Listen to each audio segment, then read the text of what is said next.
People, Deluded, I'm back again. Thank you very much for watching and rocking each and every time, as you lot consistently do. Here to speak about a few things. The first thing I will speak about is actually Tammy Abraham. Now, if you didn't watch it yesterday, Liverpool defeated Chelsea on penalties in the UEFA Super Cup. It was a good game for the neutrals and whatnot. Filled of some controversy. I mean, Tammy Abraham, I don't think that's a penalty at all. There was a couple of other marks over it as well. Congratulations to Liverpool for winning that, and obviously Liverpool are our rivals as Arsenal fans, but within the last couple of months they've done a good job for us. They kind of, I wouldn't say they avenged us because we need to avenge ourselves, but they avenged us for the Europa League final by not letting Lampard claim his first silverware, letting it be European yesterday. Because could you imagine Chelsea fans, they'd have been like, oh, where's your thing, Emery, and whatnot at Arsenal. But there's obviously that, and they beat Spurs in the final, so congratulations to Liverpool. But Tammy Abraham, now I think he's had a hard couple of days, people. They've played Liverpool and United, and if he wants to make it at Chelsea, he needs to be good in these games, he needs to be consistent in these games, he needs to show he can score goals. Personally, from what I've seen of Tammy Abraham, my opinion don't matter. I'm not a Chelsea fan, I'm not Lampard, I'm not his people, so it doesn't matter. I don't think he's good enough to kite at Chelsea. I definitely don't think he's good enough to be their number 9 and lead the line.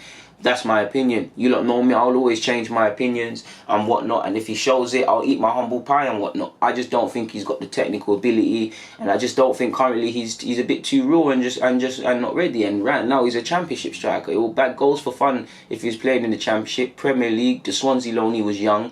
And so far at Chelsea, he might go on. If he scores in the next 2 games, people forget about it. But I don't think he's not good enough.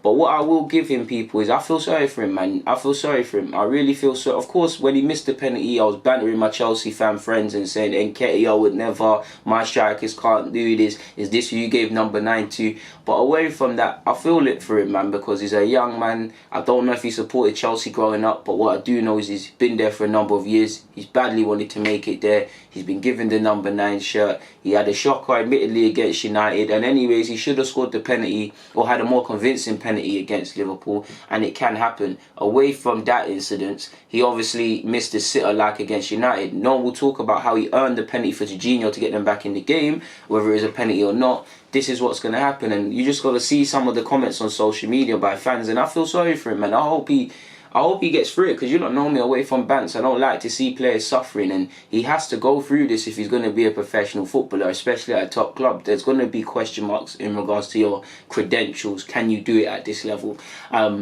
But I feel sorry for him, man. I feel sorry for him, man, because it can't be healthy. He's got big shoes to fill. I think in an ideal world, Chelsea would have had a top quality striker and Tammy will fill in the gaps. But right now, it's him and Giroud.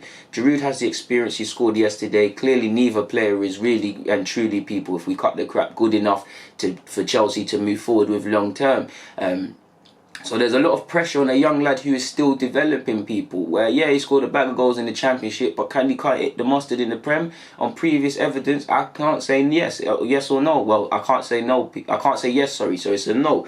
But hopefully he gets through that, man. I'd love to see him turn into a 10, 20 goal a season striker, as long as you don't score against Arsenal or propel Chelsea ahead of us, my guy. So hopefully he gets through that. I made this in another vid, but I've lost the vid. But I'm just thinking to myself, obviously, I'm happy to see the additions of Luiz, Pepe and Ceballos, purely because, first and foremost, respectively in their positions, I'd describe them as brave in possession. There's been times at Arsenal we've just played in front of teams. I think Luiz is not afraid to play that diagonal pass to now Aubameyang, but previously Costa and the Chelsea players. Ceballos is obviously, that's his sort of position and what he does, so he's good with a ball. Pepe's obviously a good dribbler, so we have outlets and players that are brave now. But I do think we could, these players I've just said, there's a lot of options for set pieces. Now, we've improved on set pieces since we've come under Emery, and I do think there's been a greater emphasis on exploiting set pieces from an attacking sense.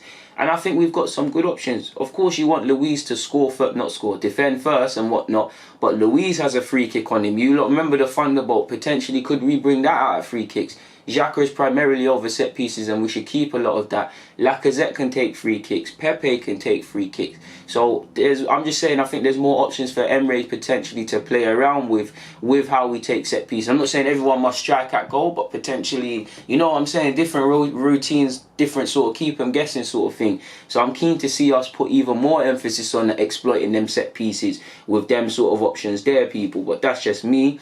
Finally, and rather sad news really, because let me type in Ozil and Kolasinac on the Daily Mail. Apparently they've returned to training. Obviously, people, it's sad that in a first world country like England, in a place like London, these lot are unable to live their lives. Like they both got dogs, for example. They can't walk their dogs without looking over their shoulder. I think it's sad, and obviously people can say they've got enough money for security teams and this and that. It's not healthy, people. Think about it. You become a prisoner. If you're always with this security team, if you're always locked in your house, which I assume they have been, or locked in safe environments, they can't enjoy their lives. These are million pound wages sort of guys. Do you get it? They've got a lot that they could be doing in London. They could be spending a lot of time with their families. They're young men with young husbands and whatnot. I'm sure they want to be exploring stuff with their wives. And if they've got kids and nephews and nieces, which Ozil's a big family man, he's always doing things with his family. It's shameful that he can't do it. People know where he lives, people know where he trains. It's got to feed into the paranoia, and potentially for Kolasinac, seeing his wife's gone back to Germany, could that make him want to leave the club because of the security risk? And I've actually just typed in Ozil's name and I've just seen some stupid comments, people. Simon Jordan, what has he said? He said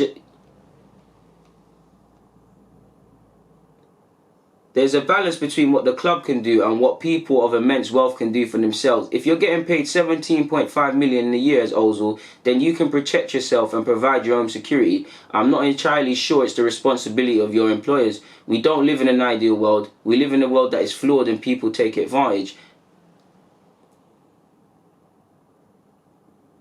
The fact footballers are driving around in flash cars is academic. When people broke into Andy Carroll's house, that's got nothing to do with him driving around in flash cars. That's just people knowing about wealth he has and the likelihoods he's going to have significant assets in his house. What can you do about that? This guy, I mean, Simon Jordan, we know that they can pay for their own financial things and whatnot. That's a very retarded and idiotic statement to make. At the end of the day, they're still humans. They can pay as much money for security as much as they want. There will be a time they slip up or they're by themselves, and that can happen, people. Security cannot be with you 24/7. Even if they are with you, you can still get drilled on. Take it from someone that grew up in North London. Of course, I'm not rich and whatnot. I know no matter how protected you are, how much you stay around something, there will be a time. There could be a time Ozil's around his security team. They're in a public place. He goes to the toilet. Someone runs in the toilet. He's able to smash up the security guard and go and deal with him.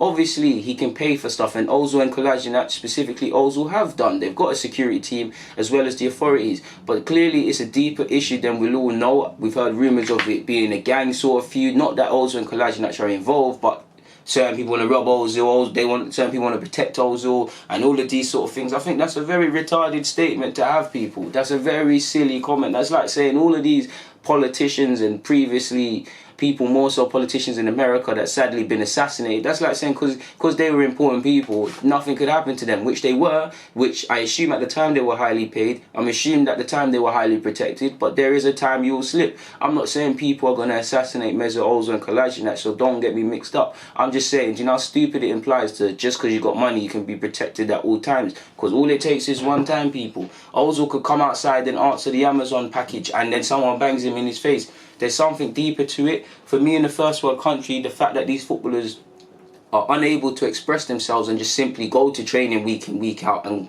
on a match day be an option for Emre if he deems worthy to use you, is upsetting, because that's the role they're at, people. We've heard they'd return to training apparently. Kolasinac came in via Mustafi's transport. I don't know what's going on in that regards, but I hope they get through it, because it's not healthy, people. Psychologically, it cannot be healthy to feel this level of paranoia, which I assume they do, and feel to the degree they feel.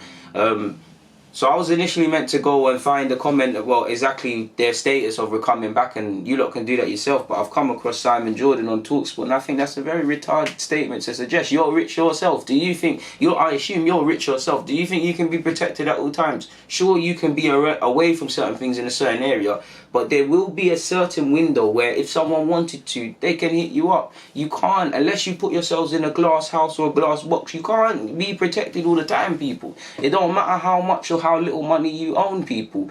And to be fair, he's a footballer. People are going to know about his whereabouts. That's why I don't necessarily condone the Sun taking pictures of his yard and always updating us to his exact whereabouts, because people will latch on to these things. But that's just me. I've got nothing more to add. I'm going to get out of here, man. I've spoken on Tammy, set pieces, and Ozil Kolasinac. First and foremost, I hope they're all well and I hope they stay safe. On that note, people, DG, I'm out though.